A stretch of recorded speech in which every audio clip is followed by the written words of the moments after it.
Mabuhay, maayong gabi sa tanan akong followers, viewers o supporters. Guys, ako si Alexi Fernandez, taga Davao City. Few hours from now will be another Christmas day na Thai flies.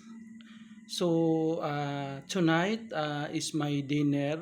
Actually, I prepared only a simple dinner, only rice and shrimps, pasayan. This one.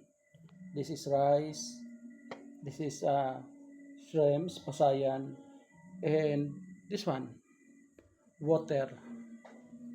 Yun lang ang simple dinner ko for tonight, guys. Wala ko'y daghang ano. Kasi ako lang po na mag-dinner eh. Ako lang mag-isa. I will celebrate my Christmas, I myself. Akong mga